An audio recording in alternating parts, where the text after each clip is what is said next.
Two Huntington authors just debuted their new book featuring a historical overview of Oheka Castle in Huntington.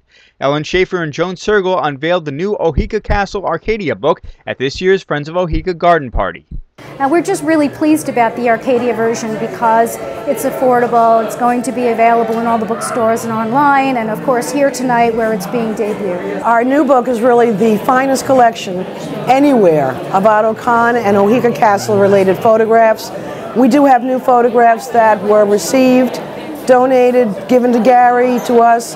Many photos are new for the first time to be seen. But I just think anybody who loves the castle will love the book and love the photos.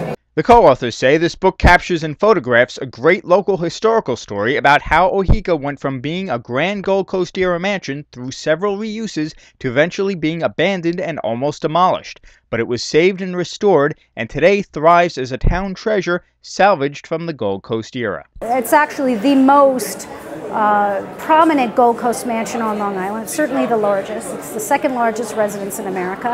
And people who come here today, they think that perhaps this is the way it's always been, and it hasn't. And our book is really testament to one developer's dream and the work and the time and the money and the love that went into restoring this place. And for Ellen and I, it's really a labor of love because you really have to appreciate, you really have to give people like Gary Milius credit for doing that, because we do have lots of gorgeous old buildings. They don't necessarily rise to the level of Gold Coast mansion status, but they're decaying and they're being bulldozed.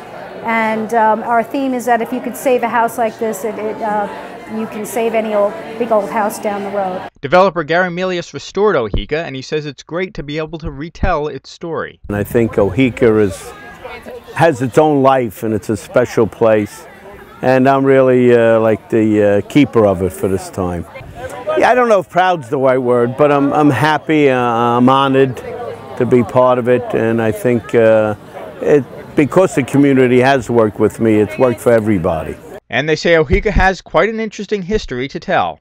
This book is about a building, but it's as much about people as the building, and the people who came through this building, and the relationships that were formed, and the parties that were here, and the types of celebrities that spent days here. Charlie Chaplin and Douglas Fairbanks and Helen Hayes and so many people. But after that, what happened was also interesting. Otto Kahn is sort of the figure of Oheka Castle, the man who brought it to Long Island. But what's so exciting and interesting is what happened to the building after that, and how it changed hands over the years, and how it changed uses, and how those uses contributed to keeping it here. Because quite honestly, what do you do with a 109,000 square foot house when it outlives its single family use purpose? My favorites are all the pictures of during the 1920s and 30s with the Kahn family. We did make contact with the granddaughter of Otto Kahn, who supplied us with a whole new series of pictures of the family.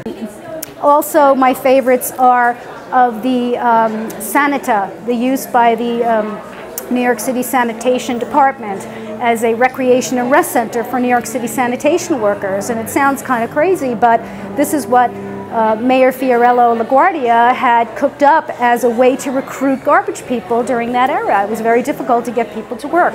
So he held this place out as a place for folks to come and enjoy, and we have plenty of photos of all of that going on, and some of them are really hilarious because you see the pools, the reflecting pools, and people splashing around in them. You see the attire of the day, and those are really fun. And the Eastern Military Academy, of course, for 30 years was here in the longest running use, and that I find is very interesting because most people really thought of this building before Gary took it as an old educational institutional building, not as a former Gold Coast mansion. So when I came around in 1996 to work with Gary to help him reattach the history to the building, that's really when the process of this book began, even though at that time there was no thought of a book.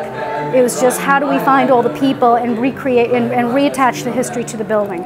And we did many tours to continue today, but I did some of the very first tours, and plenty of people who live right around here and nearby were shocked. They said, I never knew that this was built by Otto Kahn. I never knew who he was. I always thought of it as the old EMA building.